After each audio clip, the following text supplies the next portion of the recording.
এত অস্থির আর কি আছে?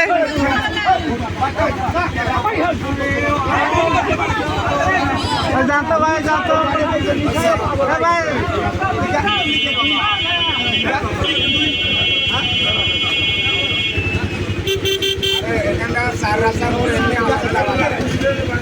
আমি আগে পারিনি